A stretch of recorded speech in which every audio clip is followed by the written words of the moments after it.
Shadows bleed, fighting for nothing but a need. The seventh fall is on my knees. Their sighs and secrets cover me. Oh, oh, hear the calling.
Welcome. You're listening to Mystic Moon Cafe Radio. And good evening, everyone. Welcome to Mystic Moon Cafe with Wendy, June, and Jacob. Hey, everybody. Woo! Hi. You did reverse alphabetation. Okay, yeah. Yeah, it's an inverse. Reverse alphabet. Yeah. Yeah, it's backwards. I tried. We're not as caffeinated as you think, people. Oh, I hope everyone had an amazing day today. It's beautiful day in Seattle today. It kind of started off a little cloudy, but now it's just absolutely beautiful. High grass It is pollen. here. Yes, it is here in Mercer Island. This is why I think I'm a little foggy-headed because I took some Benadryl. So I'm like, yeah, everything's great. I feel wonderful. That Benadryl. Yes. It makes me feel a little better. At least I can breathe a little better now, but everything else. But Does it make you sleepy? Yes, it makes me very sleepy. So that's why I feel a little like, I'm so relaxed right now. So nice and relaxed. Very good. So what about you guys? How has your weeks been? You go first, Busy? Wendy. Oh, it's been rather busy. Just, getting stuff done, or trying to anyway. Oh, that's cool. Mm-hmm. Organization, getting medical things taken care of, and always fun, right? Oh, yes. True. What about you, Jake? Well, I had an interesting day in that I work for a big tech company that shall go nameless. Mm-hmm. And, we do these like informational interviews. If you're interested in checking out a job in a different department, there's no shame in it. You can go ahead and do it. And I went over and I'm talking to who would be my boss if I was interested. And the job description fit a T for what I did a couple of years ago before I joined this company. And I'm going through and I'm talking, and we are just not on sync whatsoever. And so getting like 2/3 of the way through the overall meeting, it was only like 40 minutes long, I had to ask, did you write this job description? Because what you're talking about isn't anything that's listed here. Oh. Yeah. Awkward. Very Seinfeld, right? Mm-hmm. Right. And it turns out they were just looking for like a master scheduler, like a big project manager. And I'm just like, okay, you don't put in like web development, video hosting, all this website stuff that I like to do. If you just need someone. Want somebody, the program manager. Yeah, do program manage budgets, prioritization of tasks, meeting, schmoozing bigwigs to get funding for your projects, stuff like that. Nice. And but she's like, but you sound perfect for this other group, so she gave me 3 contacts. Oh, cool. So that, it was still fruitful, right? Well, hopefully. Just a little weird, but that was my day. Otherwise, other than grass pollen, it's been fine. Wow. As we all sniff a little bit. Well, I can tell you, I have had something almost every single freaking day. Every single night after work, there's work, and then I have to go someplace, do something. It's like I sign up for too many things, and it's just like, oh, crap. How did I do all that? But we had a really fun overnight investigation on the USS Turner Joy, and on Saturday. Oh, I was there. Yes, you were. It was actually for a private event. A group had asked to reserve it for the night, and but I got to come along because my friend Ross is there, and Jacob got to be there because we had another little project too that they were working on, not me. We totally wanted you to be there and hold our hands through it. I'm sure you did. But no, it was really cool. We had a really fun time, and we kind of there were 3 of us ladies who kind of wanted to just kind of I hate to say ladies, but there were 3 ladies. If there was another guy there, it would be fine too. I'm just not categorizing us because we were ladies. So just to let everybody know. Anyway, we the 3 of us ladies were in this one room, kind of out of the way from everybody else, because there a lot of walking around going on and everything. So, but it was really cool. There was this one woman who had never ghost hunted or never been a paranormal investigator before, and she was kind of there with her boyfriend. And It was really cool. It was just kind of nice to see someone that was getting excited over everything again. And she was just, and it kind of made me a little more like, oh my gosh, yeah, this is why I love this, love doing, being a paranormal investigator. And I think she kind of renewed me a little bit. So it was pretty awesome. But then all this stuff. And I kind of made the mistake of signing up for this lecture series for October. And I'm going to do my Travel on the Spooky Side lecture, which I haven't written yet. And now, as of, I think, today, I now have 5 appointments. What? Set up that for October. And so I started to have a little panic because, I don't have anything written yet. So. Oh, I mean, like, we can outline something. But it's not until October. I have a little bit of time. But it will be one of those things that. Let's talk about investigations that are coming up for the team. Well, I made a list of all the places that, I have investigated and traveled to. So it's going to be one of these things where, I'm going to have to cut it down quite a bit because it's going to be like a 6-hour presentation if I'm not careful. But it's a rule of 3 to 5 things per location. Yes, 3 things happen. Telling myself that because I get really wordy sometimes, and I know this. But, well, do you want me to critically judge and edit? I make PowerPoints for a living. I got to tell you. Oh, first I'll have to have, Ross kind of look at it because, he gets jealous about us. Oh, that's right. Yeah, but I'm the one with all the fancy image subscriptions. That is true. And I've got the better website. We won't say anything else. Let's not do that. Oh, all of a sudden, someone's on probation. Yeah. All of a sudden you get this. Yeah, Jacob, come to my office. I'm like, whatever, Skype me. He's like, no, Skype you. No mixing for your show coming up later in the month. Exactly. So there. Snap. Oh my God. But anyway, this is my thing. So I'm going to have to start working on this so I can try to talk in public. I do have a problem with speaking in front of people. So you'll be amazing. And let me know if you want me to video it or make it into a podcast or something like that.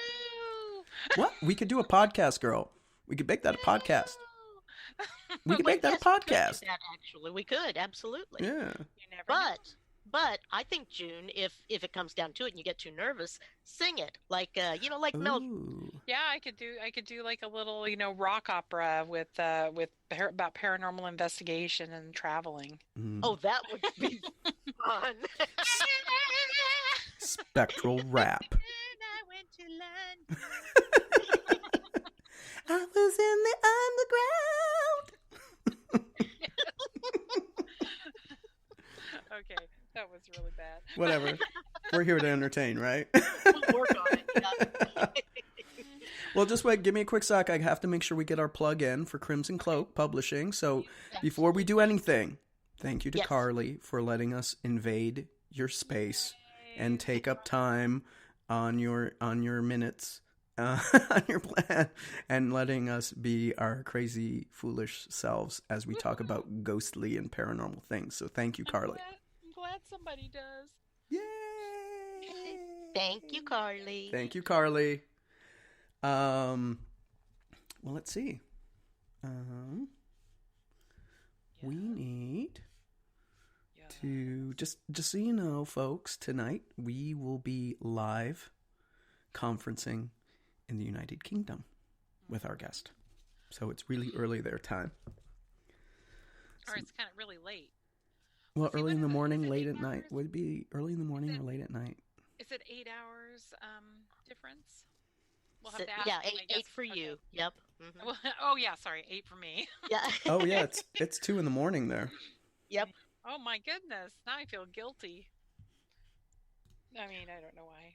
He does say he likes to stay up late, so. Yes, Okay. he did. Yes. Oh. And I double checked just to make Yep. sure that everything's good and copacetic. So. Mm-hmm. He has read the message, so let's see if we could get him on. Yay. Talk amongst yourselves. Oh, all right. Well.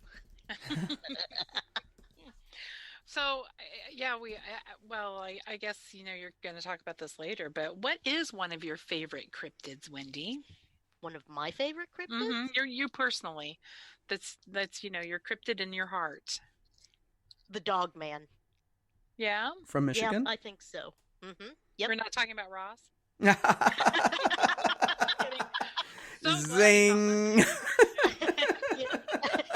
Let's pick on Ross. He's not listening. We know where he is tonight. I'm glad I didn't say that. No. Just kidding. I love my Rossi. Guffaw, guffaw, guffaw. Ross would get all puffed up and look like a big giant kitty about to attack, Yes. The dog man. So where does the dog man come from? Is it the Beast of Bray Road dog man, or that is one? Yeah, Michigan, Wisconsin, the upper peninsulas there, I guess. They just, I don't know why, but they fascinate and just really intrigue me. I like them, and I want a dog man puppy. Oh. Well, it might not be too bad if you raise it from birth. Very true. Yeah. Well, I don't think that they've ever attacked anybody. Just their mere appearance and overall size and actions make them threatening to people. Basically. They scare the crap out of people, but they don't actually attack, I don't believe. Yeah, I mean, everything says it's livestock. Right. Interesting. Mm-hmm. Yeah, that's true. Mm-hmm. It's the herding instinct, right? Mm-hmm. Yep, exactly. Yes. Because when you think we are the prey, or that's how our minds react, that. Yeah. But I mean, on the subject of dogmen, I mean, they don't really attack people, unlike a werewolf. But if you remember, werewolves are really good at like tearing people apart. Mm-hmm. But you don't really hear about them snapping femurs and sucking bone marrow out or anything like that. No. You just hear them. True, but they would be fully capable, I'm pretty sure. Oh, for sure, yeah. But maybe it's just because you're kind of walking upright, I'm kind of walking upright. We got opposable thumbs. Yep. Just like I gotta tell you, when I see like a chimpanzee or gorilla, like the first thing I do not think, I wonder if that's gonna be good with the Carolina mustard barbecue. Like it doesn't come into my head whatsoever to do that. Yeah, I never had the inkling that, I wonder what that ape tastes like on, I know, I'm just like, the DNA is too similar. I just can't do it. I know. But, I think, I hate to follow the crowd. I'm one of these people that always hates to follow the crowd. I don't like to do what everybody else does. Mm-hmm. But I have to say, my all-time favorite cryptid would be the Loch Ness Monster, or Nessie. Mm.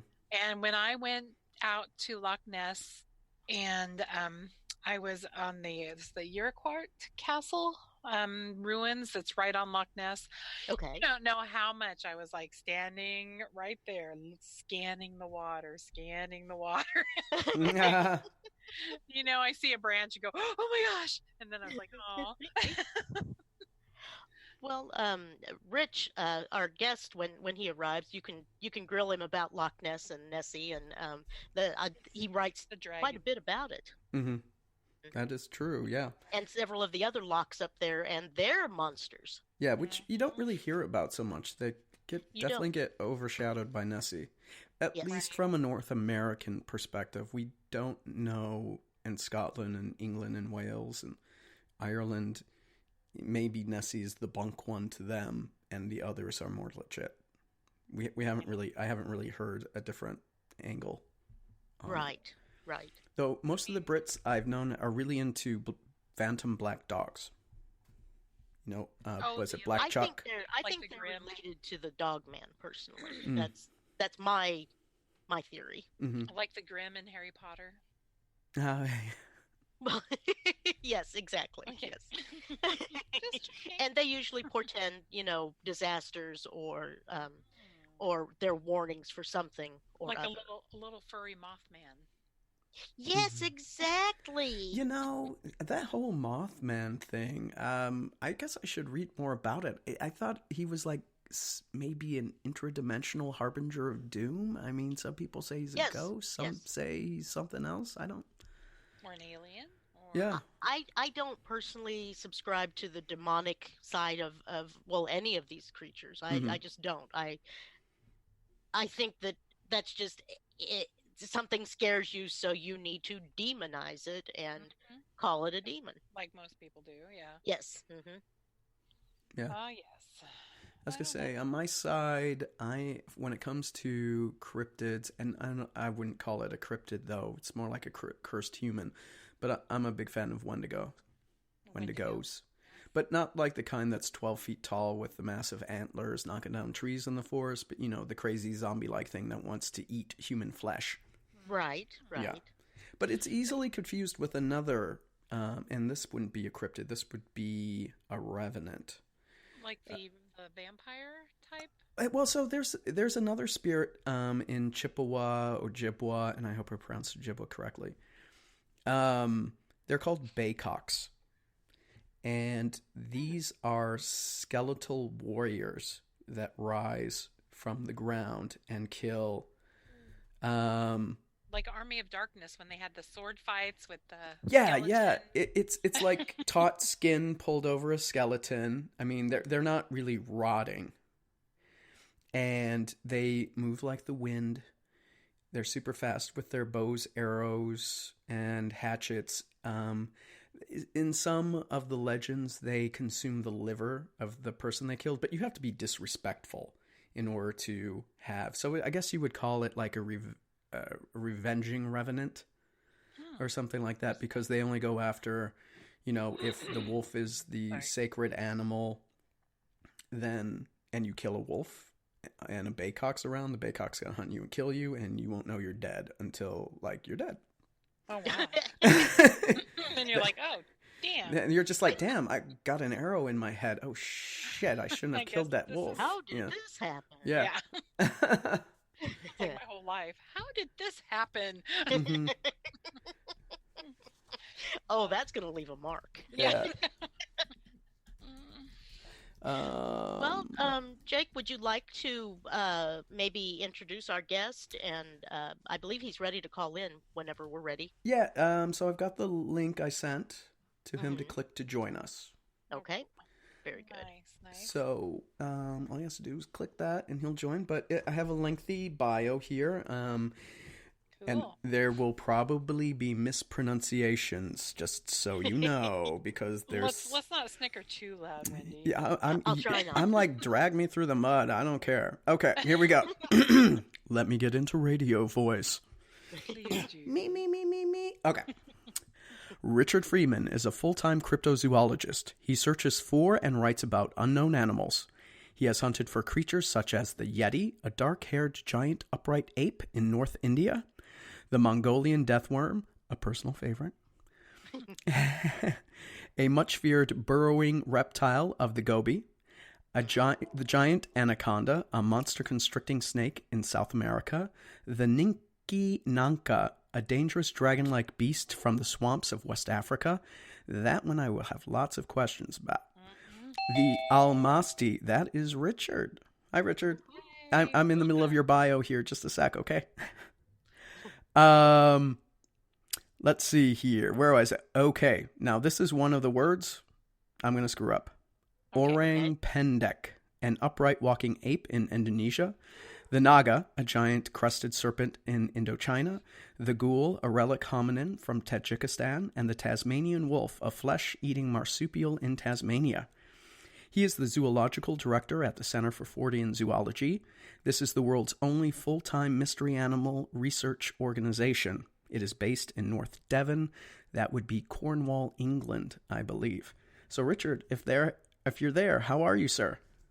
I'm fine, yes, I'm fine. Devon and Cornwall are separate counties. They're next to each other. Okay. Oh. Well, welcome. Welcome. Hi, thanks for having me. Our pleasure. Absolutely. Thank you for joining us, staying up so late and joining us this Yes. Yes. I hope we don't keep you up. Well, I mean, you're going to be up till 4 a.m. at your time, so. But Richard, lead off question for you is, could you tell us more about the Centre for Fortean Zoology? Well, the Centre for Fortean Zoology has been about, oh goodness me, for nearly 30 years now. It was first started by a guy called John Downes, and he was a mental health nurse. He'd had enough of his job. It was, wearing him down. So he took retirement. He retired from the job, and with the money he'd got, he set up this Centre for Fortean Zoology, which is the only organisation of its kind in the world. And it started quite humbly, publishing a small magazine called Animals and Men. But from there, it's grown bigger and bigger and bigger, and now it's an international organisation with branches in the US, Canada, Australia, New Zealand, and we go all around the world searching for mysterious creatures, trying to find evidence of them. We publish books, we still publish the magazine Animals and Men, and we have a yearly conference called the Weird Weekend. Oh, okay. When do you have the conference? I'm sure a lot of our listeners would want to go. It's in a place called Rixton with Glazebrook, which is just south of Manchester. Okay. It is in April. It's generally in April. So okay. The next one is April next year. Okay. So plan for next year then. That would be so much fun. And then for the listeners and our viewers in the chat, I just dropped a link to the center so that they can go out and research it for you. Yes. Thank you, Jake. No problem. Now, Richard, with the center, how would someone go about joining up and getting certified in cryptozoology? Well, there's no real certification in cryptozoology. You can't study it at university and get a degree in cryptozoology. Mm-hmm. It comes with experience. So if you wanted to become a member of the Centre for Fortean Zoology, anybody can do that. You just go to the website and contact John Downes, and you can join up. You get the quarterly magazine, which is now online. It was a paper magazine once, but it's now gone online. And the rank and file of the membership can join in expeditions. Okay. If they can pay their way. There's a guy called Dave Archer, just an ordinary member of the CFZ. He came to Sumatra with us. On his first day in the jungle, he saw the Orang-Pendek. Oh, wow. And since that day, he's been all around the world with us. Wow. So I totally mispronounced that cryptid. That's all right. Okay. And then for some context and background for the listeners, when did you first get interested in cryptids and strange creatures in general that took you down this path? That goes way back to the early 70s. And when anybody asks me, how did I get interested in cryptozoology, I give the same 3-word answer. Classic Doctor Who. The 1970s, when Doctor Who started way back in 1963. It's the longest running and most successful science fiction series ever. But it peaked in the 70s with John Pertwee and Tom Baker. And it was as much about gothic horror as it was about science fiction. A lot of the stories were set on Earth and contemporary times, so the monsters and creatures were more compelling and frightening. So you had giant maggots crawling out of slag heaps in Wales. So you had Lovecraftian tentacled aliens that could animate plastic and turn children's toys or shop room dummies into killers. You had intelligent marine reptiles that evolved at the time of the dinosaurs, and now they've woken up from their millions of years of slumber, of hibernation, and they want to wipe out this upstart ape that has taken over their planet, and giant rats in Victorian sewers gnawing people's legs off. It was brilliant. It was a million miles away from the absolute excrement that is being passed off as Doctor Who today. Now it's just woke garbage where every single episode, they're not interested in science fiction or horror. They just want to ram political correctness down your throat, and it's a travesty and shame on the stinking BBC for doing it. I was going to say, Go ahead. What first got me interested. And, wow. I found out later that, some of these creatures were based on allegedly real things like the Yeti and the Loch Ness Monster and things like that. When I left school, I became a zookeeper. I went into training, and then I became the head of reptiles at a major British zoo, worked with crocodiles, alligators, snakes, lizards, tortoises, so on. And then one day, I found this little magazine. It was in a bizarre museum. Sadly, the museum is no longer with us, called Potter's Museum of Curiosities. Weird old Victorian museum. And they had a little magazine called Animals and Men, which wasn't as rude as it sounded. And I subscribed to this magazine. It was about cryptozoology, very interesting. And it was put out by this outfit called the Centre for Fortean Zoology. So I started to write to them. I was a student in Leeds in the north of England at the time. And then I started writing articles for them. And then I was invited down to become the Zoological Director. So I just, started to write to this organisation and then wrote a few articles, and they were so impressed. They said, come on down, be our Zoological Director. So I moved down to the southwest of England. And since that day, I've been on every continent except Antarctica, hunting creatures like the Tasmanian wolf, the giant anaconda, the Yeti, the Orang-Pendek, and many, many more. Mongolian Deathworm, all sorts of things. Wow. Did you have a favorite continent that you visited, or a favorite creature on a certain continent? The Tasmanian wolf is one of my favourites. It's a flesh-eating marsupial that sort of looks like a wolf or a dog, but has a long kangaroo-like tail and stripes on the hindquarters. And it's actually it's more closely related to kangaroos than it is to dogs or anything like that. It's a case of convergent evolution, where two entirely unrelated species, often on opposite sides of the world, evolved to look like each other because they're filling the same ecological niche. And the Tasmanian wolf in Australia and Tasmania filled the same ecological niche as the placental wolf of Europe, and it evolved to look very similar. Now, it was supposed to have been wiped out in the mid-1930s, the last one dying, I think, in 1936 in Hobart Zoo.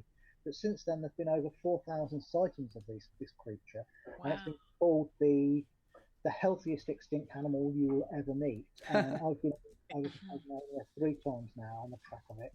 I've interviewed witnesses, and I'm convinced that it's still around, because the western part of Tasmania is just complete wilderness. Tasmania itself is about the size of Ireland, but human population is less than 500,000, and they're mainly in 2 cities. You get out to the west of Tasmania, and you get utter wilderness.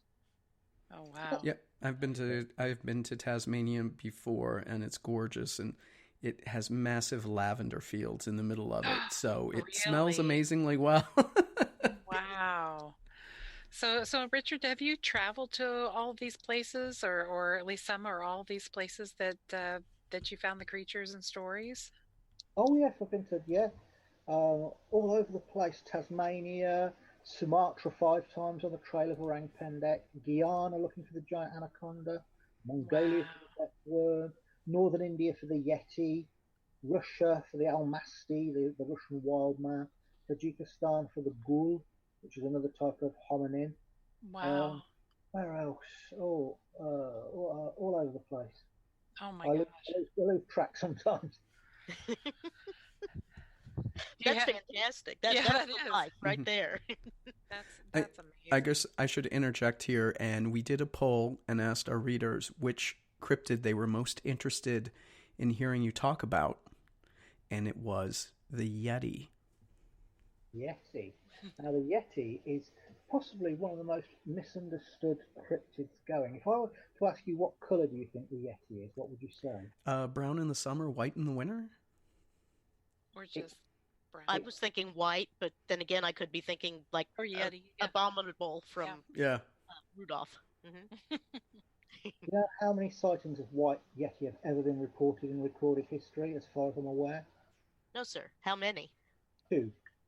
Oh my gosh. Wow. Okay. All the others are range from a sort of reddish brown, auburn colour, through chestnut brown to black. Also, there's a false notion that it's wandering around in the snowfields. It all comes from a mistranslation of a Sino-Tibetan name for it, Mito-Kangne, which means abominable man of the rocks. And it was mistranslated as abominable man of the snows. So we have this false notion of a white-furred animal wandering around in the snowfields where there's nothing for it to eat. The reports come from the forests, the valleys and the forests. And there seems to be more than one type. In Asia, there seems to be 3 distinct types. There's a very small one that's about a metre tall,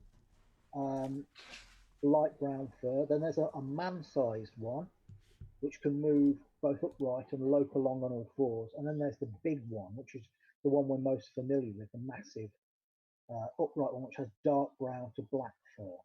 And they all seem to be distinct species. They're never seen together. When I was in India, the local name for it there is Mande Barung, which means the forest man. And we went into the Garo Hills and talked to the hill tribes there. And they described an animal about 3 meters, 10 feet tall, looking very like an upright gorilla. And oftentimes they would see it and it would shake the vegetation and roar at them. And the witnesses were very scared. But on one occasion, one man said he saw one make a huge nest, rather like the gorilla does. And he watched it, and he said the thing was as tall as an elephant, 10 feet tall. This huge, muscular, ape-like creature that made a nest.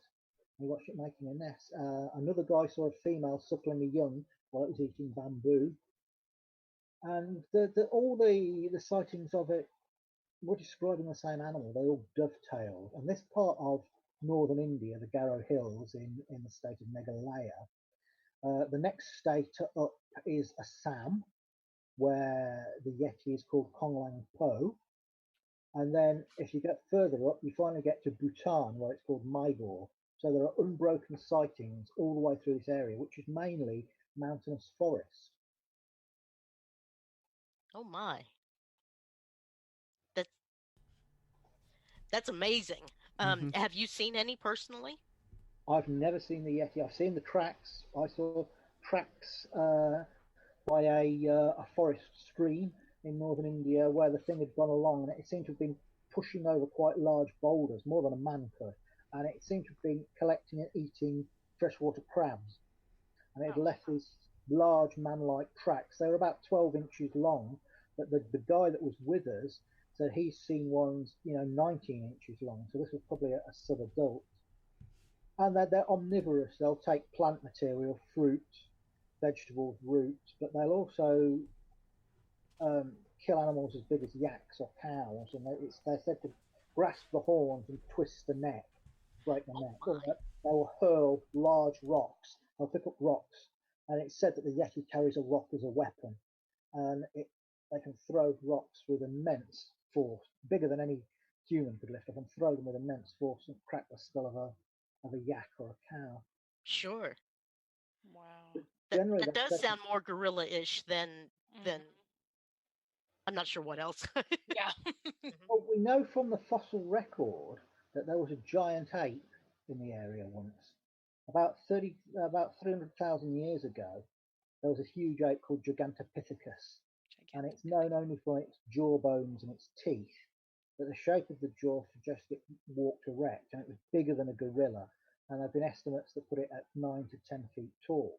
So the Yeti, or the larger kind of Yeti, could be a surviving form of Gigantopithecus. But more recently, from Bhutan, there was a man called Mark North, who's a TV vet, and he took an expedition out to Bhutan, and they came upon a lake in the mountains of Bhutan. They took water samples from it to look for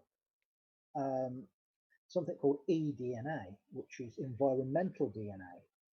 Now, when an animal moves through an environment or drinks from a pool, bits of skin come off it, often microscopic cells. So scientists have now perfected ways of extracting these and seeing what drunk from this lake or what moved through this part of the forest.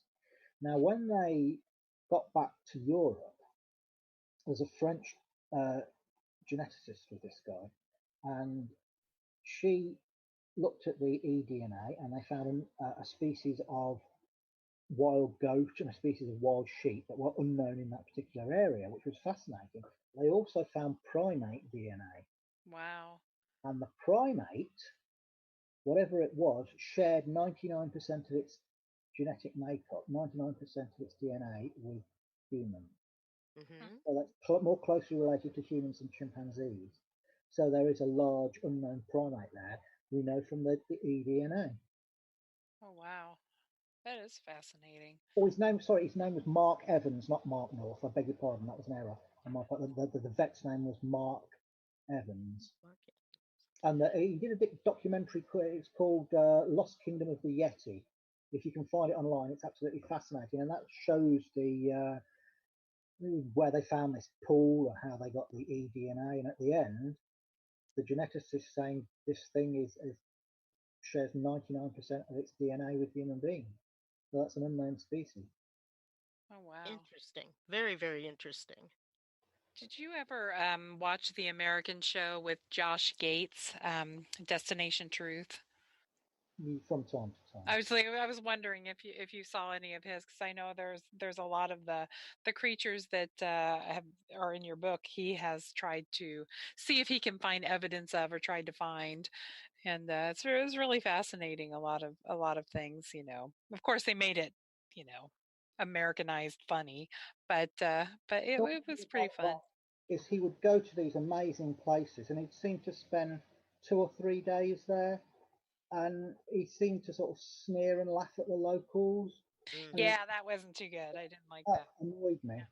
That Yeah. annoyed me because that's all. It's a waste of resources. They could have made a good series with the Yeah. mini. Exactly. They made it more of kind of a comedy in so many, you know, aspects of it. But you know, I like the creatures that, you know, he was trying to look for and things like that. But yeah, I just thought he was a little too snide with a lot of the locals, you know, when they tell their stories, and he would just kind of, you know, give these side glances and things like that. I was like, you I know, found it annoying, to be honest. yeah. And finding these things, unless you're exceptionally lucky, takes a hell of a long time. Oh Have you heard of a big cat called the snow leopard?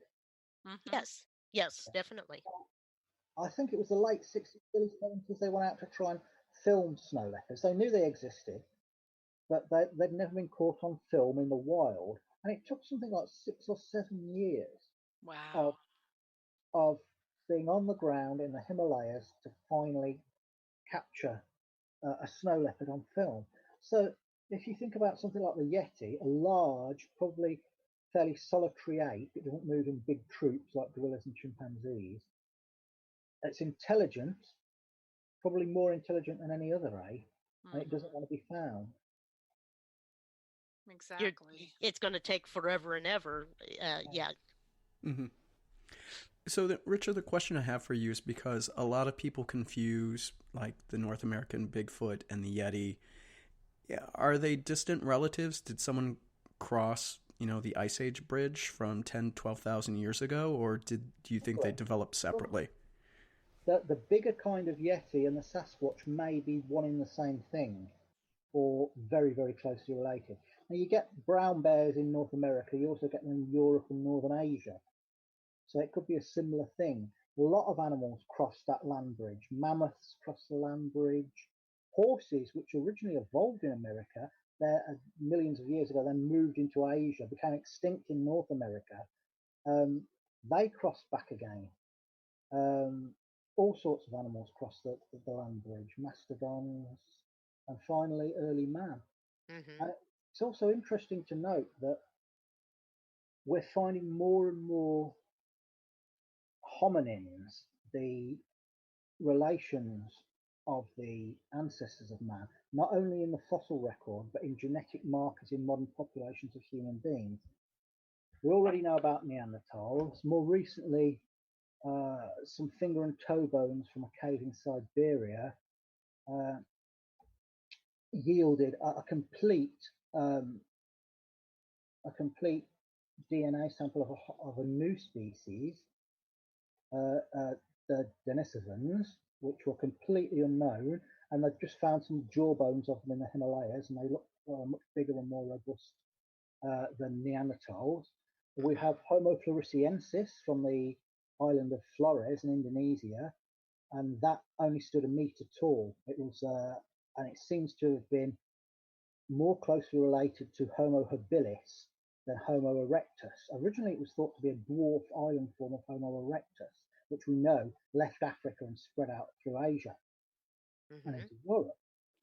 But this oldest African species, Homo habilis, which was supposed to have died out nearly 2 million years ago, it now seems that that left Africa as well and had its own lineage. And Homo floresiensis is half a world away from Africa and nearly 2 million years away in time. There are new hominins from a place called Red Deer Cave in China, a couple of new hominins that haven't even been given names yet, and they look like they were more closely related to Homo habilis. And there's recently been another Indonesian find on another island of what seems to be another one of these archaic, weird relatives of man. But it's not just bones, it's also genetic markers, because there are a number of populations, some of them on mainland Asia, some of them in the Philippines area, some of them around New Guinea, and also in sub-Saharan Africa, where they have modern populations have genetic markers suggesting that they interbred with unknown species of hominins that we don't even have the fossils for yet. We've just got this small part of the genetic makeup in modern human populations that it owes to interbreeding millions, well, hundreds of thousands, maybe millions of years ago, with these archaic unknown species. So it's not beyond the bounds of possibility that some of these creatures or their descendants are still around today. Wow, that's fantastic, and the science behind it all, the DNA, things that they can do these days, and help identify what they're finding. That's just, it all works together quite well. The eDNA is going to be the key, I think. That's the thing that's going to crack the problem. Man, this is great. Okay, since it was a question when I was reading the book, now, what are your thoughts on how creatures such as the LAU, and Montana's flathead lake monster can be shot at several times but appear to not be affected by the bullets? And I can only assume that whoever was shooting did actually hit them. What are your thoughts on that? Because these are big, powerful animals, the Lao is a gigantic snake-like creature from the swamps of Sudan. Now, Sudan is such a politically dodgy, dangerous place that no one's really ventured deep into the Sud swamps in decades. But back in the last century, explorers brought back these tales from the natives of this immense yellowish-coloured serpentine creature that they call the Lao, that they were convinced existed, and they were terrified of it. I think it's just the sheer size and bulk of the animal involved, and if it has scales, thick scales, it's going to be hard to kill. Oh wow! I'm thinking probably like an alligator or crocodile, just that thick of skin. Yeah. So Richard, what percentage of these creatures would you consider dangerous? Or have you been stalked or hunted on all your numerous adventures and fact-finding journeys? Yeah, I've been attacked by a cobra, stalked by a cobra. Oh man! Fallen down an ice crevasse, fallen off a cliff, and left hanging onto tree roots like Indiana Jones. Holy crap! I've been caught in a tornado in the Mongolian desert and found myself looking up into the eye of the tornado like Dorothy in The Wizard of Oz. Oh my gosh! Drivers and most of the camp equipment spinning round and round about 20 feet in the air. I've been caught in sandstorms. I've been covered in ticks and cheese. Oh man! I've got all kinds of tropical diseases. I mean, there are people that say, "Oh, the Centre for Fortean Zoology, the CF said they only do this because they want expensive foreign holidays." Yeah, holidays, Peter. And the last time I was out to my Tajikistan, I got the worst dysentery I ever had, and it haunted me for 5 goddamn weeks. Oh man. Oh my God! Thank God you're still alive. For modern medicines. Yeah, Yeah. but if you're talking about the creatures themselves, no, I've never felt threatened by any of them. There was one time when I was in um, Russia searching for the almasty, which is a kind of wild man, bigger than a modern man, but not as massive as the Yeti or the Sasquatch. About 7.5 feet tall, a thick brow ridge, covered in hair. Will use clubs and rocks, but it can't use fire. It may be an early offshoot of Homo erectus or Homo habilis, but the Russians took it so seriously that they actually had a commission to look for it in the Soviet era called the Snowman Commission, and that was back in the 50s, and the commission has just been reopened a couple of years ago. I was out there with some other Brits and some Ukrainians and some Russians, and two of the Russians had actually seen this creature themselves. One of them, a guy called Gregory Panchenko, had seen one whilst he was hiding in a barn from only 10 feet away. And we were staking out an old abandoned farmhouse in the countryside. And it had 3 rooms in it, and then an L-shaped veranda going around the outside. And there've been sightings of these creatures around there. A few years ago, some shepherds had been standing on the veranda one evening, and the door at the end of the veranda opened, and a 7-foot almasty was there, and it walked along the veranda, picked one of the men up by his shoulders, just moved him out of the way, walked at the end of the veranda and leapt off. So what we did, we put out fruit and honey and red wine and meat to try and bait these things, and set up camera traps. Now, several of the witnesses, including Gregory Panchenko, have said that the almasty makes a weird twittering noise like a bird. And we set these camera traps up, and then we just waited in this old farmhouse. We were out on the veranda with our cameras going, and then there's a flash. One of the camera traps has gone off, and I hear a twittering noise like a bird. And I think, could that be what I think it is?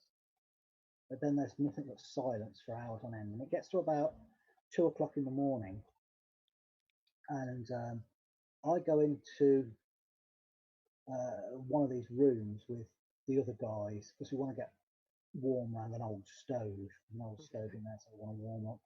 And one of my friends, Dave Archer, the guy that's from Orang-Pendak, he falls asleep on a manky old mattress that's in there, and myself and this other cryptozoologist that's with me, Adam Davis, we're just sat next to this stove getting warm. Now, in this room, there's a big door. The door's about 7 foot, and it's slightly ajar, and there's moonlight and starlight coming in. Then from outside, we hear this guttural sound, sort of like a bum, bum, bum, bum sort of sound, but very deep. Sounds like something with a big chest and lungs. And I said to Adam, "Did you hear that?" And he nods. And something, about 25 seconds after the sound, walks along the veranda. And as it goes past the door that's slightly ajar, it blocks out the starlight and the moonlight up to a height of 7 foot. And I said to Adam, I said, "There's something out there on the veranda." So we grab our cameras and rush out onto the veranda. And we just find darkness and silence. Whatever it was has disappeared into the night. So we wait up all night and nothing else happens. In the morning, we go and check our camera traps, but all we get is moving vegetation. So, was that an almasty? We'll never know. Wow. It wasn't a bear, because a bear would have made more noise and it would have on its hind legs. If it was a human being, it was an extraordinarily tall one. So who knows? Interesting. your stories are fantastic. Yeah. I'm sitting here nodding along. You can't see me, but yeah, I'm I am too. wow. We're both nodding along with you. And Yes, yeah. You found hair. I mean, I've found so many tracks and handprints and footprints of the orang-pendek in Sumatra, dozens of them. And we found some hair, and it was examined by a guy called Lars Thomas from the University of Copenhagen in Denmark, and he's an expert on mammal hair. And he looked at it under the microscope, looking at the scale arrangement, and he says that it's an unknown primate. It's related to the orangutan, but it's not the orangutan. It's something unknown to science. Wow. Good. But at the end of the day, what's stopping this, what is our main stumbling point, is finance. This costs money. I can afford to go out maybe once, if I'm lucky, twice a year for a couple of weeks each time. And really, you need to be spending months on end in these places searching for these creatures. And, you know, if we had the money, if cryptozoologists, if good, reliable cryptozoologists had the money, right? A lot of these things wouldn't be mysteries anymore because we would have found them. Of course. Sure. Now, how long has the term cryptozoologist been around? It was coined in the 1950s by two men, a British scientist, a British zoologist, who's called Ivan T. Sanderson, and a Belgian zoologist called Dr. Bernard Heuvelmans. Heuvelmans wrote the book On the Track of Unknown Animals, which was the first major work on cryptozoology, and between them they coined this term. Very interesting. I bet there was a lot of blowback from regular scientists thinking that kind of like Ghostbusters or something, you know, oh, you guys are crazy chasing legends and tales and myths and things. There was, and there still is. There still is. It seems like skeptics are given a free pass. They can say and do anything they like because they're skeptics. Yet skeptics cherry pick things to bolster their own arguments.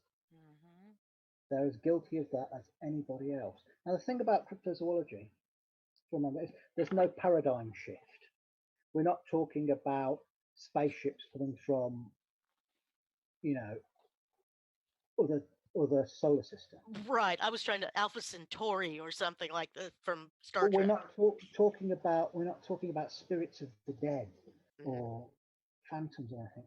It's just a branch of zoology that deals with animals that are not yet discovered. Right. Or presumed to be extinct, perhaps wrongly. And big animals are still being discovered. Not so long ago, a new species of tapir was found in South America. There's a whole chapter about this in my book, about how new animals are being discovered all the time. Once upon a time, it was thought the gorilla was nothing but a hairy bogeyman from the folklore of Africa, a hairy giant that lived in the mountains. And the African natives would say it would come down from the jungle and kidnap native girls and rape them and tear branches off trees and beat elephants to death with it. And of course, it doesn't do any of those things, but it exists. And that's what we call the mytholization process. It's where, you know, fantastical attributes are given to real animals. Right. Very cool.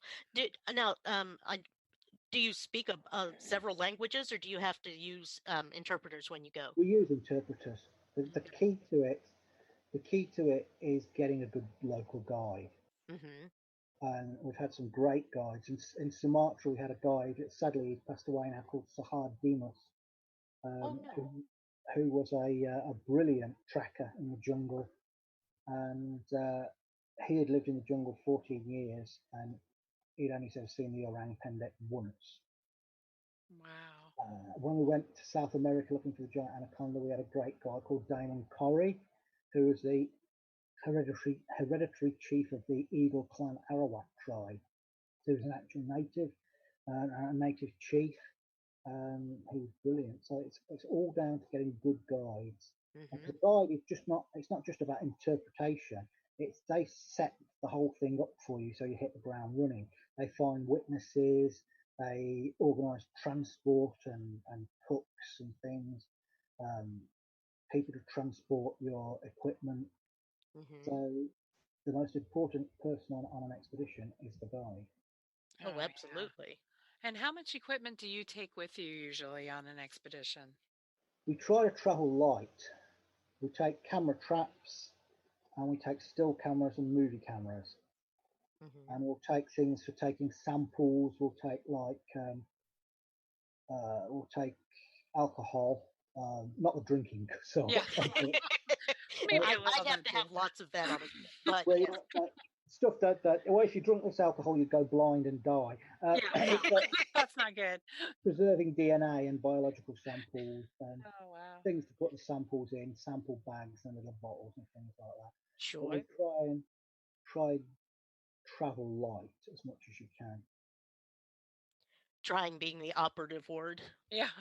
I know that. And if you're going up mountains and stuff, you get local porters to take your stuff. You don't haul it up there yourself because you've got to have your hands free in case something turns up, and you've got to whip that camera out of your pocket like a gunfighter. Yeah. You don't want to miss anything. Nothing at all. Well, moving on.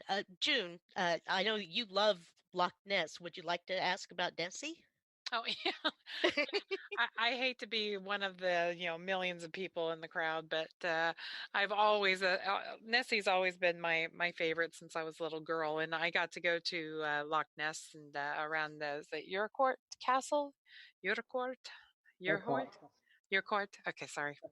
I was like totally saying that wrong, but it is funny how I mean, it was just like I was standing there on the castle ruins, just looking at the water, just trying for a peek. It's like, I might be the one where it pops a little head, she pops her head up, but it is kind of funny. Yeah, I spent way too much money on Nessie jewelry, and I was like, what the hell?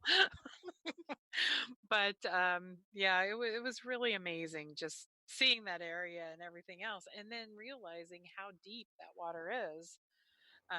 But I know, is it Loch Morar? Is it Loch Morar? Loch Morar.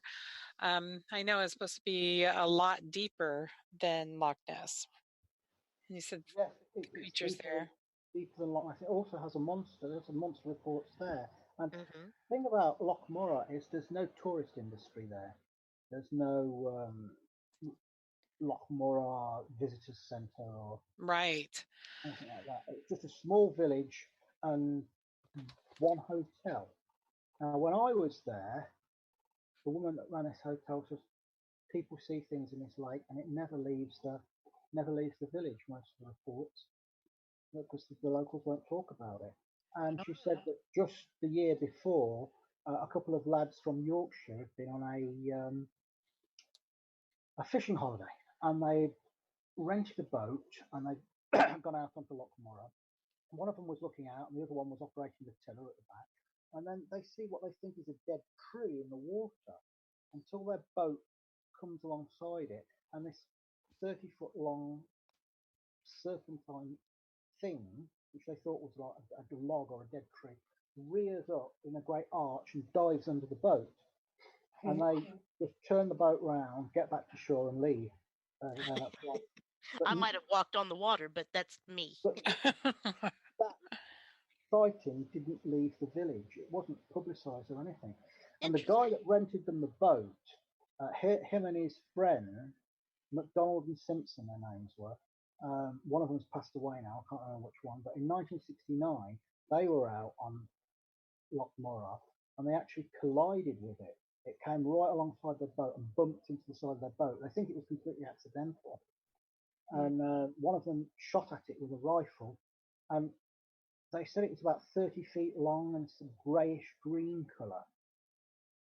Now, there are also, what most people don't know, there are also sightings from a lake in the north of England called Windermere, Lake Windermere, of a very similar thing. And a few years ago, I was up there investigating that and talking to witnesses. And I talked to one guy who also had seen a very similar creature there. I think it was 1959. And he had been going there with his friends. He was in his late teens at the time, and every year they go up there kayaking. And this particular year, 59, they were going along Lake Windermere, and something drew alongside their kayaks. And he said he couldn't see the head, he couldn't see the tail, but he could see about a midsection of it that was about 15 feet long, cylindrical, grey-green in colour, with a texture like old leather. And he said whatever it was alive, it was moving. And it eventually overtook them and swam away. When they got to a youth hostel they stayed at, they mentioned to the guy there, is there anything like the Loch Ness Monster seen in here, in Lake Windermere? And he looked at them with such disdain that they decided never to mention it again. And it wasn't until a modern spate of sightings happened that he came forward and said, look, I've seen something like this years ago. I interviewed this guy and he had nothing to gain by making up this story. I mean, skeptics will say, I mean, did you read the magazine Fortean Times at all? I can't say that I have. There's a magazine called Fortean Times. There's an article in the current edition where it's sort of implying that native people will tell Westerners whatever they want to hear in order to get money. Now, I've been all over the world, and that is simply not the case. Oftentimes, they'll be amazed that people have come all the way from Britain just to look at this animal that they completely accept. Like when I was in Russia, the witnesses, they couldn't get their heads around why someone had come all the way from England to look for this creature, which to them is no more fantastical than a bear or a wolf. And when we were in Mongolia looking for the Mongolian Deathworm, some of the nomads had travelled miles just to talk to us and tell us what they'd seen. And, they weren't getting paid for it. No. Very reverse. They were going to a lot of trouble just to assist us. The only place where I thought people were telling us what we wanted to hear was the Gambia in West Africa, which was a very touristy sort of area. And there's a creature that's supposed to live in the swamps called the Ninki-Naka. Yeah, and we came away from there thinking it's probably a demonization of a pre-Islamic python worship cult. And it's become sort of a bogeyman. They blame anything that goes wrong. Right. If someone gets malaria, it's a curse from the Ninki-Nanka. If a lorry crashes, it's because the Ninki-Nanka crossed the road. Right.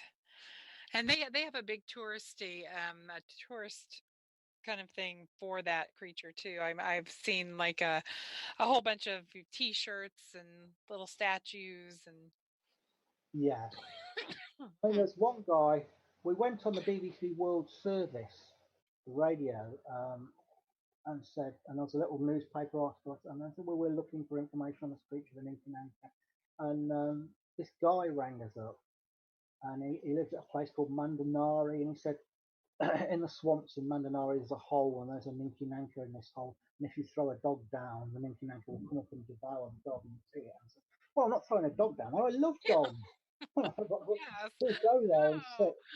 We'll go there and I might shove a few conservatives down there. We'll go there and take a look at this hole. If you can show us where it is. And he says, well, how much will you pay me? I'm going to be risking my life doing this. Will you pay me £2,000, £3,000, £4,000? And no, absolute nonsense. Oh my. But that's the only place in the whole wide world that I've been to where people were after money. Everywhere else, they were either genuinely surprised that you would be interested in this thing, which they just accept, or they just wanted to help you. Oh wow. Interesting. Is there anywhere that you wouldn't go back to search? The Gambia. Yeah. That sounds like it. I don't blame It's a big rocky place. Paper money that we have. Paper money. Our money is treated with chemicals to keep it clean. In the Gambia, it's covered with the sweat and dirt of everybody that's ever held it. So when you take it, it's damp.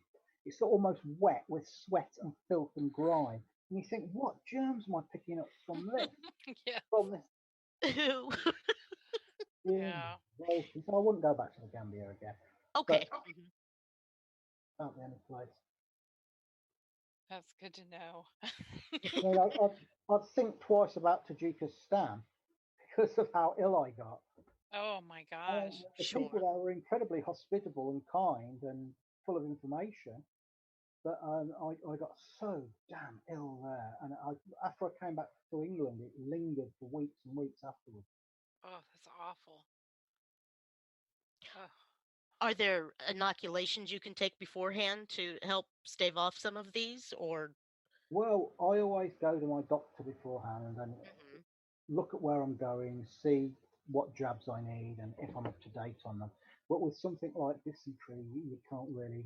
Yeah, that's gonna. If it's gonna get you, it's just plain gonna get you. Yeah. That's true. Yeah, you have to take some very powerful,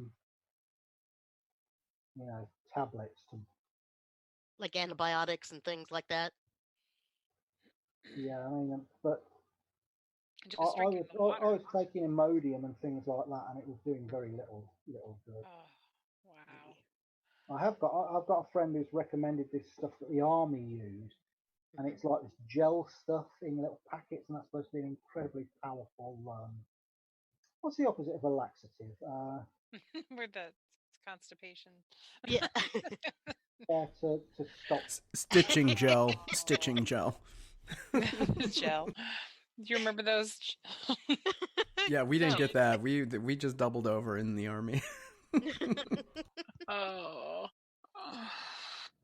Lovely. Well, another creature that we were quite interested in were the krakens. yes. That sounds really interesting. I'm all about a sea monster. Mm-hmm. Well, the interesting thing about that, the stories of these things go back hundreds of years to Norse maritime legend. And in the 18th century, there was a Frenchman called Pierre Denis de Montfort, and he was an expert on mollusks. And he worked at the Natural History Museum in Paris.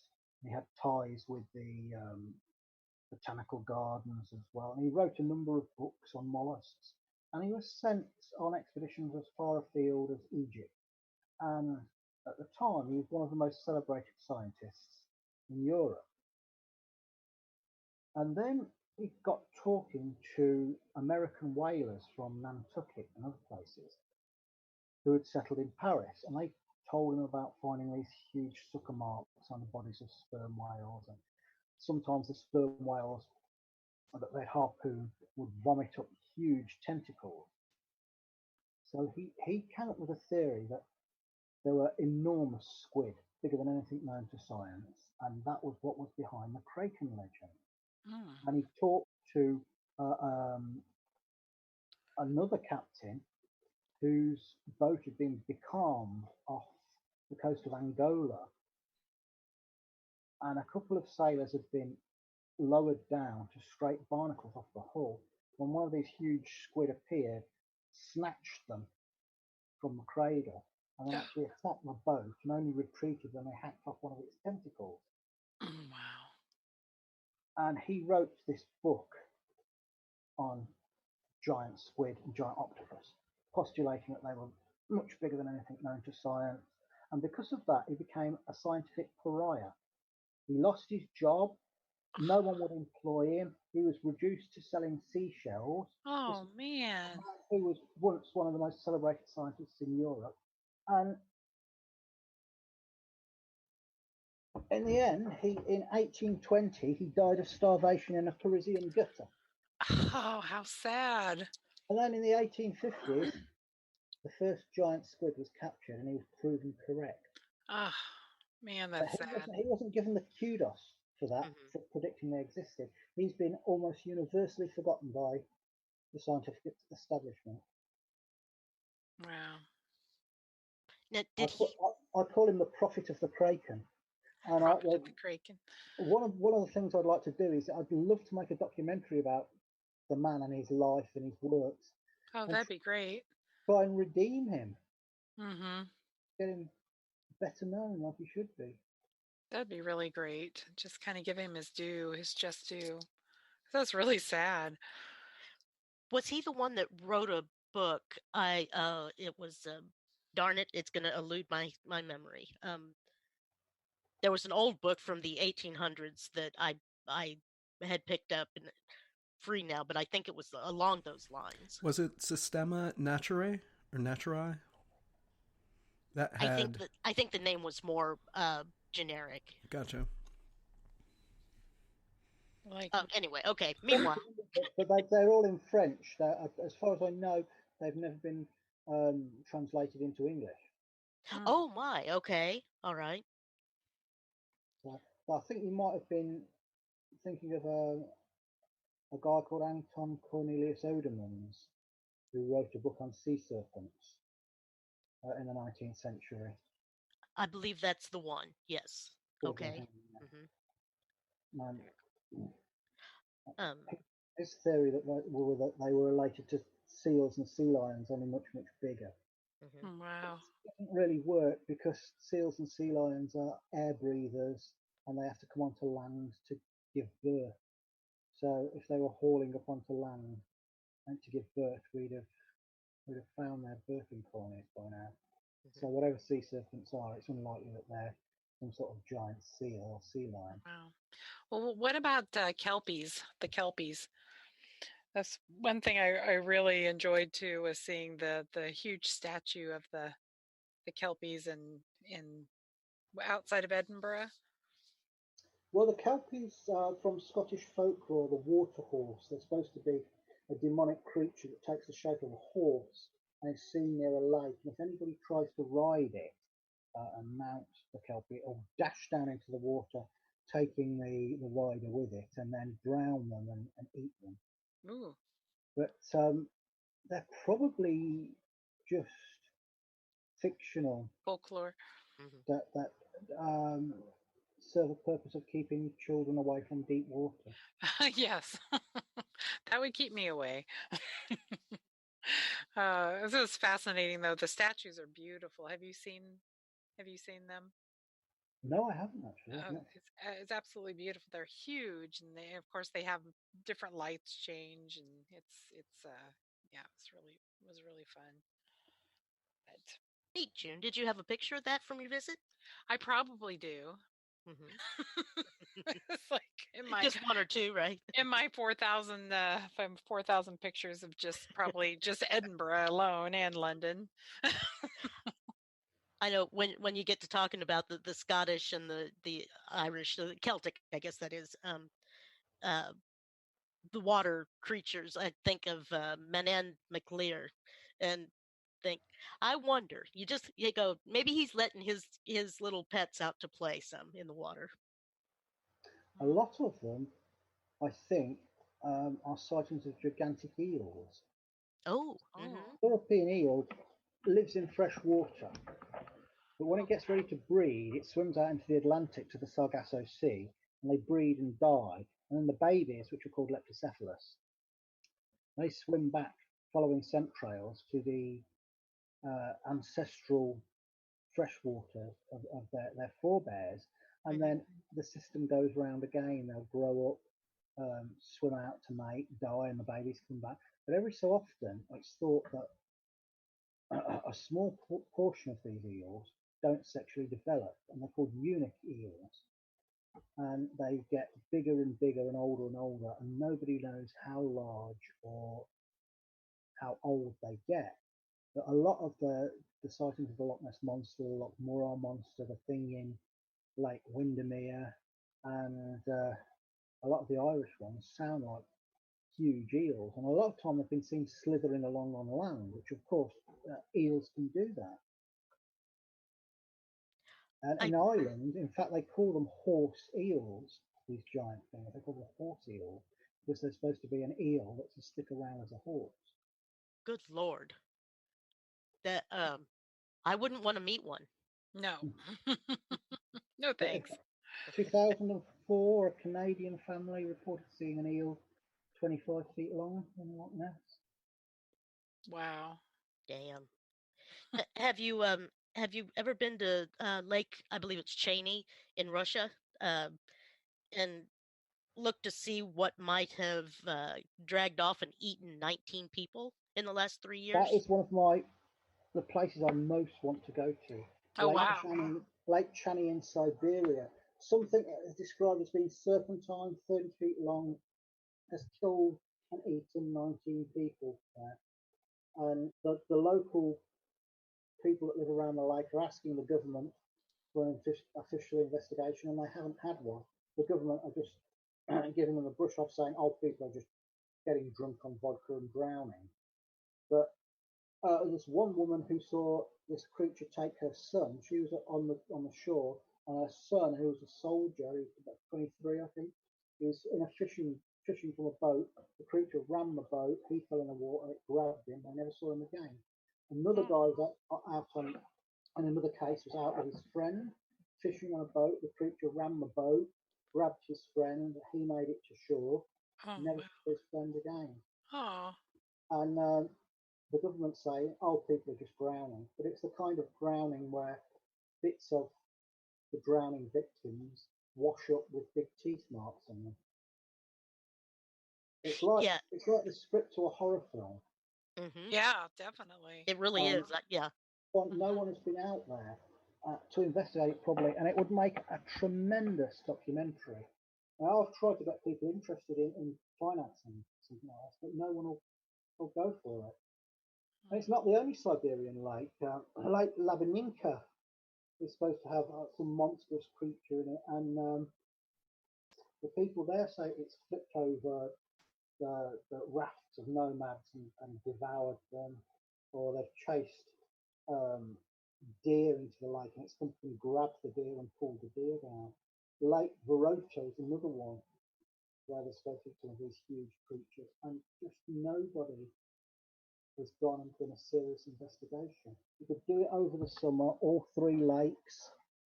You could have mini submarines, you could have underwater cameras, you could have buoys with bait floating underneath them, trying to track whatever's there, use sonar, the whole 9 yards, and it would make a tremendous documentary. Oh, wow. I've been trying to get people interested in it for years, and nobody's interested. Nobody wants to know. And when you look at the garbage that's on television, there's so many channels, and you hop from channel to channel to channel, and it's just mind-numbing, soul-destroying. Yep. I agree. I agree. The more banal it is, the more program makers want. The more banal a subject is, the more program makers want to make shows about it. Right. I mean, if you'd have told me 20 years ago that one of the most popular shows on television would be a bunch of idiots in a house being filmed for 24 hours. That's so true. Yeah, I can't watch those shows. The dumbing down of the world, basically. Yeah. Now, there's something in those lakes killing people. There's a mystery there that needs investigation, but no one's interested. And I've had people in the past, say, "Oh, well, we'd like to do a documentary with you, but you must guarantee us that we'll find the creature." Guarantee you? What the hell are you going to do that? Oh my God.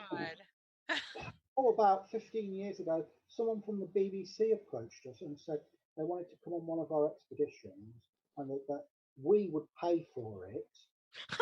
They'd make a documentary about it.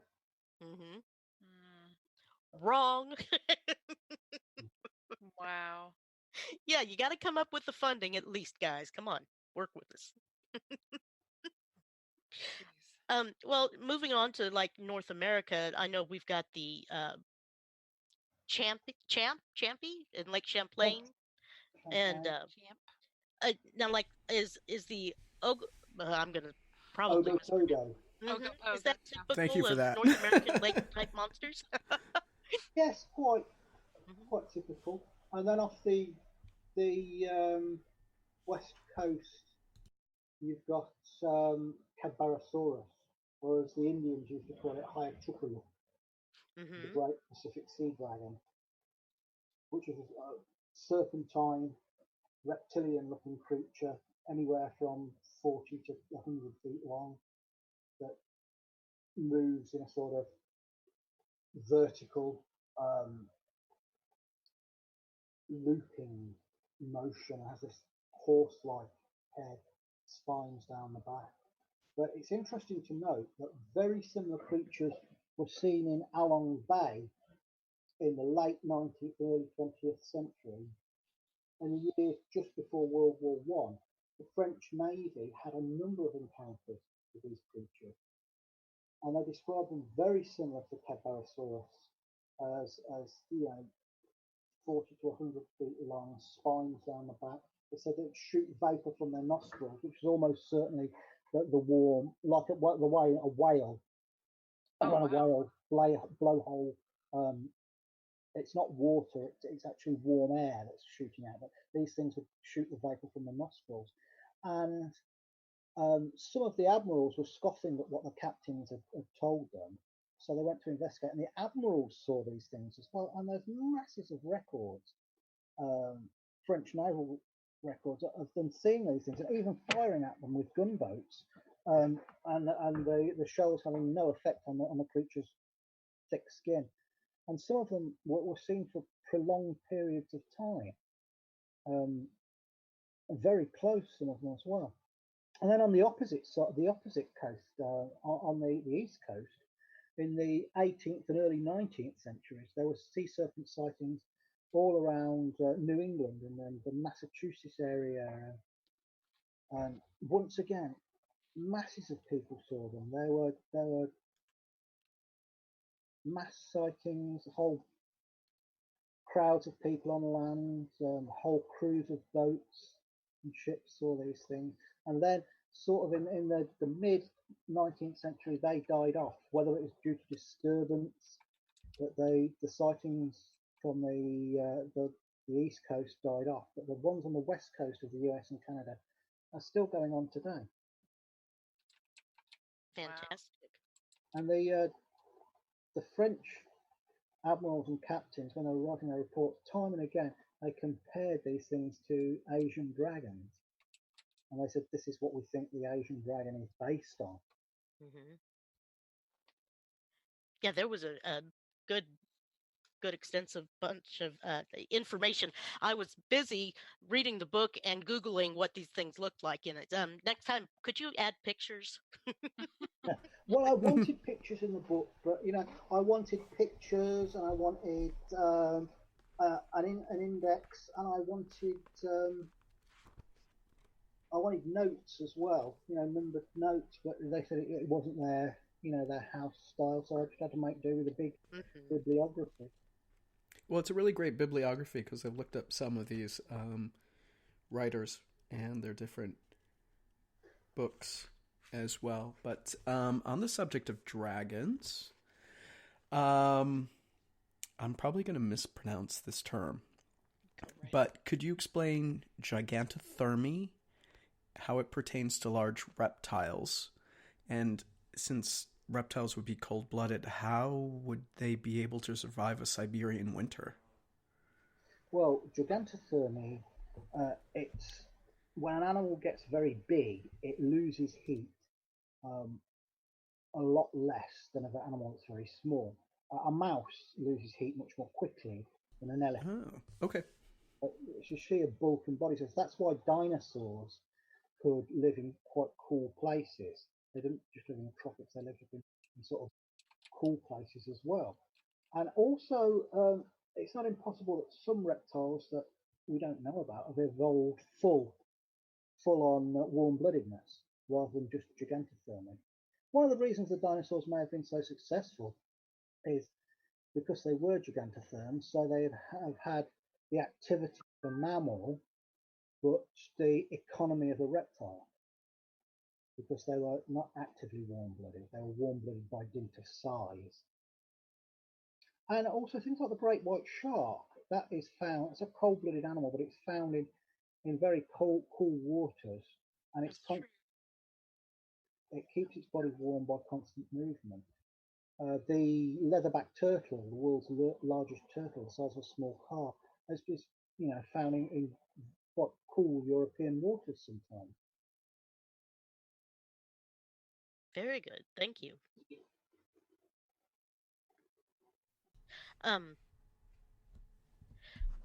Now, moving back to Europe and basically France, the beast of Gavaden has always really intrigued me. Could you expound on him a little bit for us and our listeners? The beast of Jardin. Oh, thank you. Jardin is in sort of central southern France. It's a province of central southern France.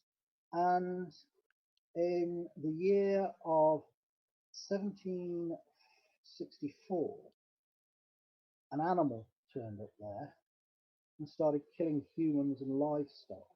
Wow. The first report of it attacked a girl tending some cattle, and the cattle sort of drove it back into the forest, charged it and drove it back into the forest. But a couple of days later, it attacked a shepherdess, killed her and devoured her, and so started a 3-year nightmare for Jardin.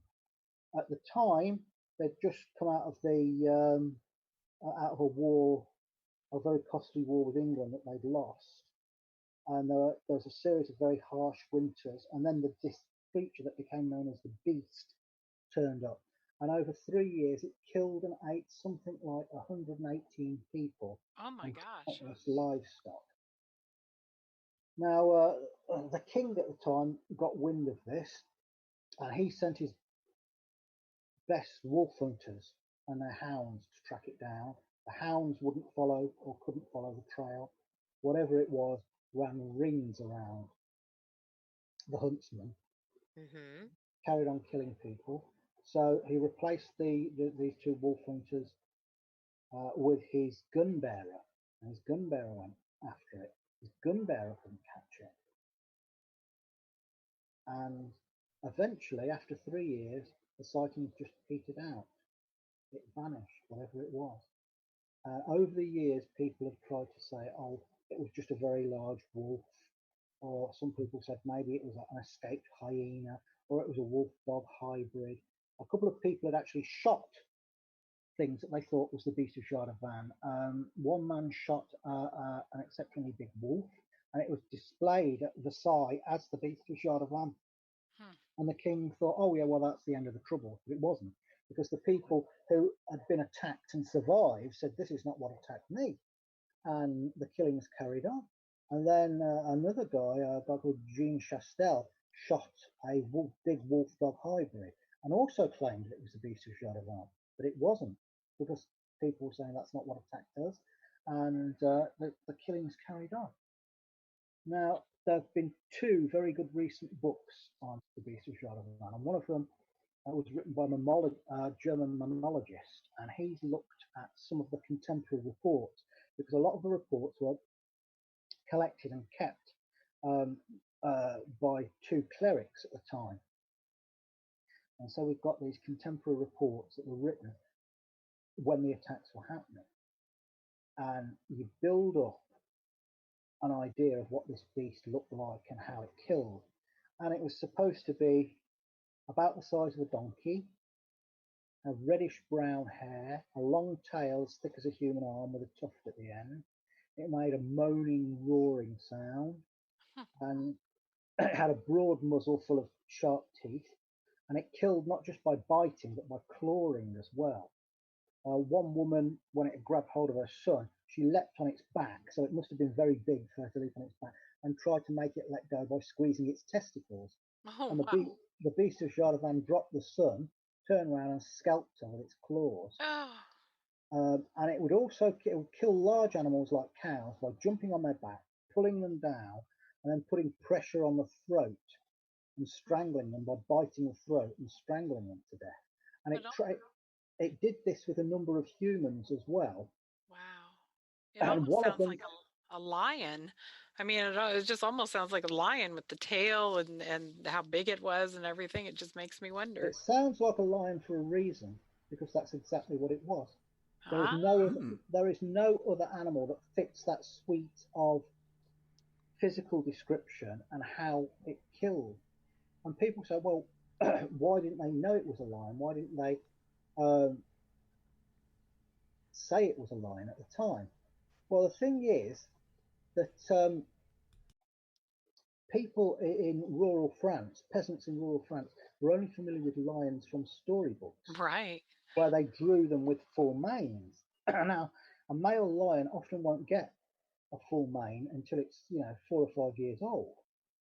So this was almost certainly a subadult male lion. We know it's a male because it had testicles. But also, sometimes male lions don't develop manes at all. There were 2 man-eating lions called the man-eaters of Savo, and when a railway was being built in Kenya in the late 19th century, they killed a number of railway workers, and they didn't have manes. They were maneless for some reason. But then you might ask, well, where did the lion come from? Because they're not native to France. Well, at the time, in the 18th century, rich gentry were starting to have private menageries for having their own private zoos. There's one at Versailles, and a lot of the big country houses of the rich had their own private little zoos. And there's quite a thriving trade in exotic animals. And the big marketplace for these exotic animals was something like 40, 50 miles away from Charavan. And if you look into the history of it, there were other cases, much less famous, but there were other cases where beasts had been on the rampage. Some of them after the beast of Charavan, some of them before it. So it's likely that some of these exotic creatures from these menageries had got loose before and killed a load of people and livestock. Right. They were. Well, the Tower of London. I mean, look at all the beasts that they had. Back long. during the ages. And what are your views about the was the Beast of Dartmoor? The people who have seen. I've seen that myself. You have? Oh my gosh! I saw it. I was looking for it. I was on a bus, a coach going from Exeter to Bristol, and just on the outskirts of Exeter in some fields, I happened to glance over and saw a full-grown puma standing in a field. And I know many people that have seen big cats in Britain. Now, it might sound bizarre, but up until the mid-70s, anybody could start a zoo in Britain. If you had the money and the land, you could start a zoo, and you could buy just about any animal you wanted. The pet department in Harrods, the big famous store in London, they sold gorillas and lions. Oh my gosh!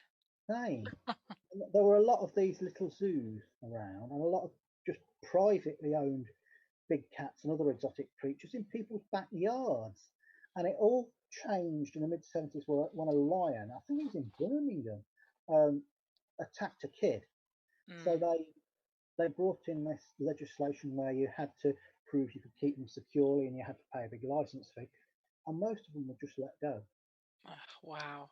We've got black leopards and pumas and lynx almost certainly living and breeding in Britain, because a big cat lives for about 15 years, and sightings of these things go back to the 1960s. I also examined a kill in North Devon where a sheep had been killed by having its neck bones dislocated, and then the fleece and the skin was peeled back from the bones very neatly, like you'd peel the skin of a banana or you'd peel the skin of a fish off. And then all the heart, the lungs, the liver, and all that were eaten, and the flesh was stripped very cleanly from the bones. The bones weren't cracked and chewed the way that dogs would have done it. Mm-hmm. And it was a typical big cat kill. Oh, wow. Good Lord. Since we're on the subject of dogs and cats, and what is England's situation with the black dogs? And we've heard about these giant creatures that stalk people in woods. Is it just legend, like what Old Chuck or Black Chuck, I think his name is, or is there something Chuck, with the black dogs? The Bargeist. Yeah. Padfoot. They have different names in different counties, but just about every county in Britain has legends of black dogs, huge spectral hounds, with glowing eyes, and they're supposed to be portents of death. And people still report them from time to time. They're one of the what I call the monster archetypes. There are certain archetypes you will find in every culture. Dragons, monstrous dogs, hairy giants, little people, huge birds, and monstrous cats. And you'll find these archetypes again and again and again. And the dragon is the most ancient. It goes back at least 40,000 years. Wow. Interesting. Incredibly interesting. That it makes me think of the Native American thunderbirds out in the Southwest. Mm-hmm. Yeah, and you have in the Middle East, you have the roc, which is supposed to be a huge bird. In Britain, you have the owlman in Cornwall. You have the tengu in Japan, the garuda in Asia, all over. And if you're talking about dragons, Britain alone, which is quite a small country, has about 100 dragon legends spread throughout it. And they're found in every single culture in the world, every one. Right. That's I've got that on my Kindle, ready to be read. Your book on dragons. Dragons More Than a Myth. Mm-hmm. Yes. Yeah, that was the first book I ever wrote. Oh wow. Oh yeah. So I guess we could take a moment, because we haven't talked about your approach to writing the books, what inspires you to writing the books. I mean, what gives you the itch to crank out 200 plus pages on cryptids? Well, if you're talking about this new one, Adventures in Cryptozoology, I was actually approached by Mango Publishing to do it. They wanted an introduction to cryptozoology, so I wrote this book. They chose the title Adventures in Cryptozoology. I was going to call it Cryptozoology Searching for Living Monsters. But they pay such a damn good that I'm not going to argue. I don't blame you. And you got a commission, because we all bought like a book each. So right, yeah. So, but originally it was going to be one volume, but it was too large, so they split it into 2 volumes. Volume 2 is out late this year or early next year. But this first volume is it gives an introduction and looks at all the creatures that used to be cryptids that have been discovered and found to be real, like giant squid and Komodo dragons and things. And it looks at all the scientists that have been involved in it over the years, as far back as Pierre-Denis de Montfort, right up to the modern day. Then it looks at modern day sightings of dragons, which there are a surprising amount. Then it looks at lake monsters, then sea serpents. Then it goes on to mystery apes and hominins. And then finally there's a chapter that I call the Magic Zoo, which is stuff that doesn't really fit in anywhere else. It's like unicorns, which may have been based on a ancient species of one-horned antelope. And it looks at the possible survival of those into historic times. Creatures from legend like the griffin and the basilisk and the salamander and what was behind them. Then more modern things like the Mongolian Deathworm and the beast of Shadowval. And volume 2 is going to look at giant creatures like giant crocodiles and giant anacondas that have been seen around the world. And it's going to look at supposedly extinct animals that might still be around, like the Tasmanian wolf and the prehistoric giant ground sloth, and supposed dinosaurs in Africa, which I think are more likely to be gigantic lizards, gigantic monitor lizards, rather than true dinosaurs. And then in the second half of volume 2, I recount my own adventures, all of my many trips around the world monster hunting. And finally, it looks at what to do if you want to make your own cryptozoological expedition from scratch. How to go about it? How do you set up and run a cryptozoological expedition? Oh, fantastic! Have you ever thought about taking people out like that? And yes, I have. Yeah, a friend and I have thought of setting up a company. We'll call it Crypto Safaris or something, and we would go to, say, Sumatra or South America or Tasmania with a small group of paying people to look for these things. But we haven't got that far with it yet. I mean, the insurance would probably be. Oh yeah. Think about those things, yeah. But it's something where we're looking into the viability of it at the minute. Right. As you make people sign their own thing saying you are responsible for your own self. True. Could be. It's hard at the minute to find funding to do my own expedition, let alone take a bunch of people. So, Richard, I wanted to ask you about this. This is one of your earlier books, but I'm a big fan of it. It's the Great Yokai Encyclopedia. Could you tell us a little bit about how unique Japanese, should I call them monsters? Japanese. Yeah, well, broadly, yokai, very broadly, is ghosts and monsters in Japan. There's odd bits of folklore all around the world. Every culture has them. I mean, in Britain, there are stories, occasional stories of phantom chickens, phantom bags of soot, and silly things like that. But in Japan, they must have been off their tits. Yes. It has the weirdest folklore of anywhere in the world. That's true. You've got things like giant bipedal rabbits that dig up corpses and eat their livers. I never heard of that. Pigs that steal your genitals. Oh my! That would be sad. Giant sea cucumbers that grow out of girls' knickers that are thrown into the sea and attack ships. Oh my! You've got raccoon dogs that have shape-shifting testicles they can use as weapons. What? It's a real animal. This is a real animal. It's called the tanuki. And folklore, the raccoon dog or tanuki. All sorts of folklore attached to it, and it has shape-shifting testicles. And there's one story of a tanuki that disguised his bollocks as a tea room. Some people came into the tea room and were drinking tea in the tea room, and one of them knocked some hot ash from his pipe onto the floor, and it scorched the tanuki's testicles. And wow, that's amazing. I have to wonder if there were some bad scripts going on. Yeah, what kind of tea was they? Yeah, no, what kind of shiitake mushrooms were you gobbling there? Things that there's lots of things to do with hair as well, eating hair or hair growing in weird places. Yeah.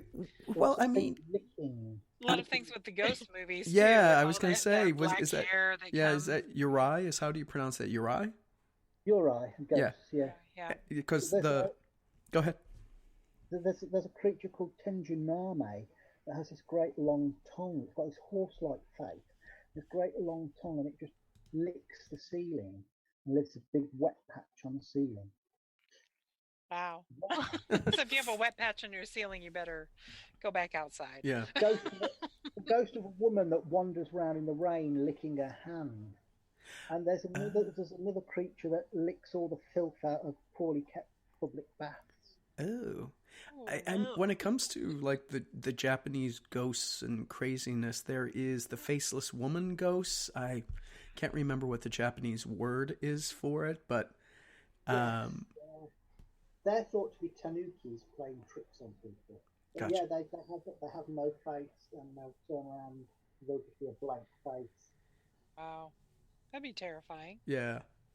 But I see here you've written 2 horror anthologies. Green Unpleasant Land, which from 2013, and Hayakumonogatari, Tales of Japanese Horror. Which means 100 stories. Yeah, I love the horror genre, but I think it's been poorly served at the minute. I'm so sick of bloody vampires and zombies. Yeah, me too. Done to death. So I decided to write these stories. The first one, Green Unpleasant Land, was based on British folklore. So it has stuff from British folklore like dragons and black dogs. These things called the earth hounds from Scotland, which are these weird rodents that are supposed to burrow into coffins and eat the dead. goblins, a unicorn, a basilisk, but they're all put in the horror genre, fairly contemporary. And then Hayate Monogatari is, it comes from, in the Edo period, there used to be a party game called Hayate Monogatari where you'd light 100 candles, and everyone would tell a ghost story and blow out one of the candles. And when the final candle went out, a blue spirit was supposed to appear in a mirror. And it actually got banned in the end, this ghost storytelling. But I wanted to write a 3-volume set of horror stories with, a 4-volume set of horror stories with 25 stories in each volume. I've only got around to writing the first one so far. Oh. But I wanted to showcase how weird Japanese folklore was and put some of these into horror stories, because there's so few horror stories in the Western world anyway that have Japanese creatures in them. So are there, in other parts of the world, I mean, it seems like you're really fascinated by the Japanese ones, but is there another culture stories you'd like to bring to life as well? I'll have to think about that. There are odd things around the world. In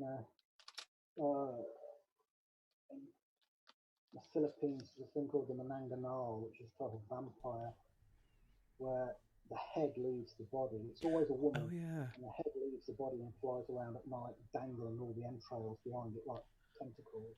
And then at night, and in the morning, whereas a Western vampire would go back to the coffin, the head goes back to the body. Oh, wow. The way to defeat it is to destroy the body or hide the body so it can't return to it. I think I've seen that movie, actually. Yeah, there was a Japanese movie. Yeah, there was I saw a Filipino movie with the head detaching. Something Road. The Filipinos do really great horror movies, I gotta say. Yeah, they really do. In Korean, yes. There's something called Yarama Yahu in Aboriginal folklore, which is like this weird red frog-like creature with suckers on its fingers that sits in a tree, and it won't kill you. It'll get a hold of you and swallow you. Oh wow! And vomit you back up, and you'll be changed into another Yarama Yahu. I gotta look. Yeah, let me. Good Lord. Okay. I'm looking that one up. I know you are. Yeah. Like, I'm definitely going to read that. Read those. If you hear typing, that's me doing the search. I did find it. Yeah. Let me drop this into the chat for the listeners. And for me. Yeah. I mean, it's a Wikipedia. It's a Wikipedia. Yeah. Entry. Hey, work with me. Okay, now entered. Technology, I love it till I hate it. Well, Rich, where did you learn about all of these creatures? Just reading all the time, or reading? That's how I learned about zoology as well. Because when I was a child at school, it wasn't taught. They taught biology, but it was only human biology. We never thought about the natural world. And what I learned in school has never been any use to me, aside from the basics of reading and writing. The things that have been used to me in my life are the things I research myself, because I've been a voracious reader ever since I was a child, and it's the stuff I've got from books, not from what teachers taught me. Mm-hmm. That's where I got all the useful information and stories from what I'm sure when you go to these places and everything, and the townspeople want to tell you their stories. That's just fascinating. I almost asked if you record them as you're going, so you can recall them in how they're told, but they're probably in languages other than English. And... We film them, and we have an interpreter, and we film them. Oh. Mm-hmm. Take notes afterwards and write it up. We always write up our expedition reports. And we have made some documentary films ourselves and put them up on YouTube. If you look up CFZ TV, that's the 3 letters CFZ TV, and find some of our trips to Mongolia and India and Russia. Definitely. I'll have to look that up. I have found it. I am pasting the channel in right now. Thank you. All right. Well, we're just almost at the end of our 2 hours. Where are you bound to next? Do you know, Rich? Next June, I'm due to go back to Mongolia for another search for the death worm. Whether I do anything before that or not, don't know yet. I might be going to the Congo to look for Mongolian. That's up in the air at the minute. That's not certain. Mm-hmm. But Mongolia is the next one that I know about. Neat. Can you tell me a little more about the death worms? I was skimming. I was reading as fast as I could to try to get through and everything. Intend to go back and read more, but at a slower pace. Nomads call it Alroy hoi hoi, which means intestine worm, because they say it looks like a great length of cow's intestine. And it's supposed to be sort of shaped like a draft excluder or a salami. Anywhere from 2 to 5 feet long, about as thick as your arm. And it comes up to the surface of the Gobi after rainfall. And Roy Chapman Andrews, the guy they based Indiana Jones on, who was an American paleontologist, he was one of the first Westerners to write about it. And there are stories about it spitting a corrosive yellow saliva that acts like acid and generating blasts of electricity that can kill full-grown camels.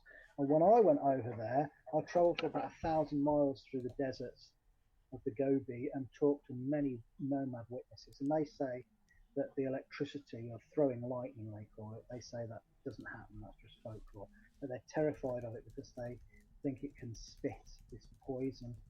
And a sighting of a death worm can throw a whole community into panic, and they'll pack up all the gurs, the circular tents that they live in, and all their livestock, and move out of the area. One guy told me about seeing one of these things in his youth while he was tending to camels and goats, and his parents just moved everything of the area. They were so scared of it.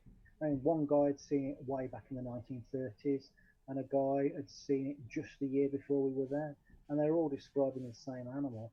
And it sounds to me like an amphisbaena or worm lizard. No, these are not worms at all, they're reptiles, and they're related to snakes and lizards, but they're distinct from both. If you put in the red worm lizard into a search engine, you'll get what they look like, and they have this very sausage-like shape. Oh, yeah. I think the death worm is an undiscovered species of large worm lizard, and I think its death-dealing capabilities are just folklore that have been grafted onto what would be a probably fairly harmless animal. Wow. If I saw one of those and it was 12 foot long and probably bigger around than my arm or whatever, it might cause a heart attack. That could be where the death is coming from. It could be. Most they're supposed to be 2 to 5 feet long, and most of the ones we talked to said they were about 2 feet long. I'm putting a picture in the chat. This thing is not cute. No, it's not cute. Aww. Well, ladies and gentlemen, I am afraid we have come to the end of the show, and it has been an amazing night, and I don't think the chat has been this active and loaded with pictures and details about cryptids or anything we've covered before. So, Richard, thank you very much. Right, yeah, and if you want to pick up my book, Adventures in Cryptozoology, it's available on Amazon now and in most good bookshops. And yes. If any of you want to write a review for Amazon for it, I'd be very grateful. Oh, definitely. Oh, yeah, for sure. We'll definitely do that. You can get it on Amazon in the States. It's going for about $12 US. The Kindle version is going for about $10 US. I left a review already, so you're good. I think it went to Goodreads too. Thank you. Yes, I saw that. That was very kind of you. Thanks. And that's what helps the authors to get recognition and get up there in the search engine. So everybody go buy a book and leave at least just a couple word review if that's all you can. Exactly. And the money that I make from this book is going to be going back into further research. Sure. Oh, perfect. And not being spent on cider and cheap tarts. Oh, treat yourself a little anyway. Yeah. So Richard, you said the next volume will come out at the end of this year or early next year? Or early next year. I haven't got a release date yet, but it'll be Adventures in Cryptozoology Volume 2. Okay, and it'll focus on giant monsters. And, giant crocodiles, giant snakes, things that are presumed to be extinct but might still be around, like the Tasmanian wolf and the giant ground sloth. Mm-hmm. And then it'll look at my own adventures, and then finally it'll tell you how to set up your own cryptozoological expedition. Perhaps we could persuade you to come back and talk to us more at that time. Yes, I'd love that. Yeah, absolutely. And then if Fantastic. anyone wants to get a hold of you, and I'll drop these in the chat as well, how can our listeners and the people that get the book, how can they get a hold of you? Yeah, well, you can go to the website, which is www.cfz.org.uk, and I'm on richard@cfz.org.uk. All right, then.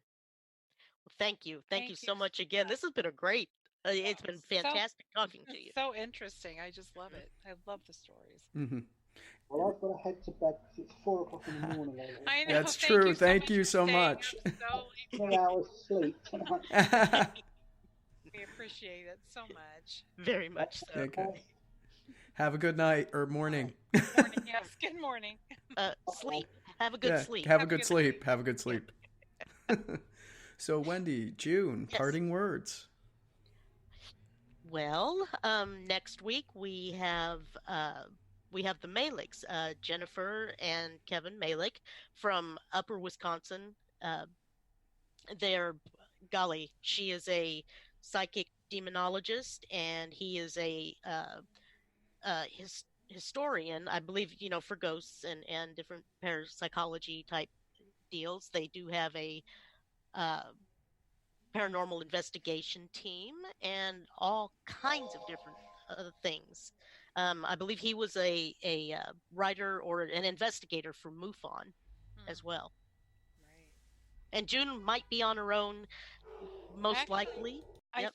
I think Medea might be joining me. Oh, fantastic! Yay! Be a co-host, so that'll be fun for y'all. So cool. Yeah, I've got a little job, and Jacob, I believe, has a little job, and so we'll be taking care of little jobs. I've got a little trip. I'll be around. I've got a vacation. Yeah. It'll be fun. Yeah. It will be fun. June, your parting words. Well, I just hope everybody has an amazing week. Do something spooky and fun for yourself. That's very important. Absolutely. And again, one last thank you to Richard Freeman, the author of Adventures in Cryptozoology, Hunting for Yetis, Mongolian Deathworms, and Other Not-So-Mythical Creatures, Volume 1. It's available on Amazon right now, so go get a copy. And again, one last parting thank you to Carly for letting us invade her space and fill it up with monsters and cryptids and other good stuff. Yay. Oh my. And with that, our outro track is Down Dark Waters by Jennifer B. I think, isn't that right, Wendy? Yes, Jennifer B. and the Groove. All righty. Awesome.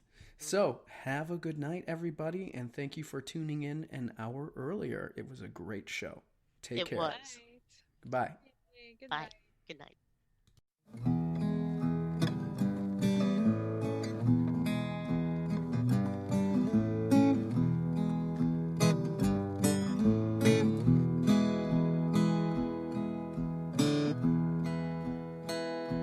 I went down to the water, my lover not far behind. And as I ease on into the dark waters, an even darker thought was growing in my mind, growing in my mind. He said he'd love me, and he said he'd keep me, and that the key to his heart was chained around my neck. Well, I tore that chain off with my angry fingers, and in the deep water I played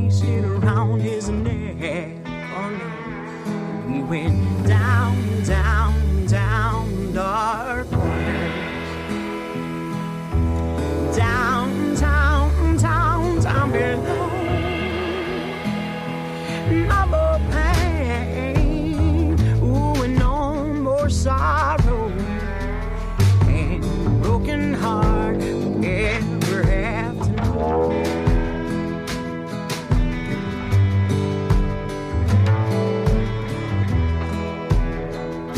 And it hurt sometime back in late December.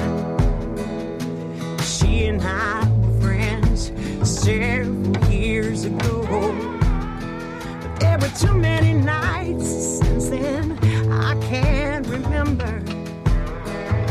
Excuses why he was late again coming home.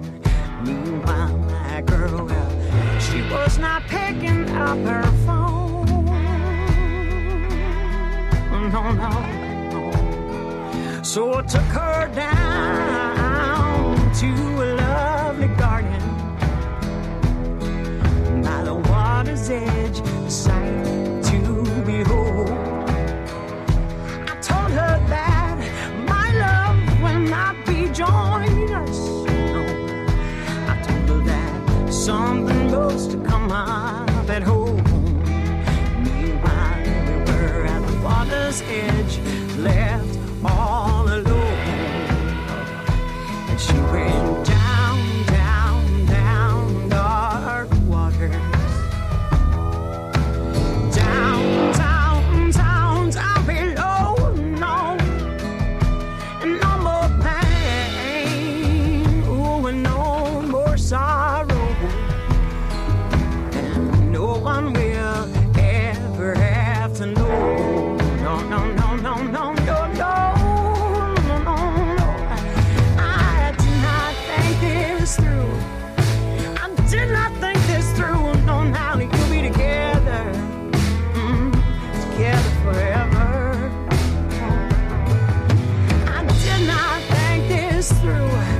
I believed when you said, oh, I love you. The only thing left for me to do. I can't eat, I can't breathe, I'm going down.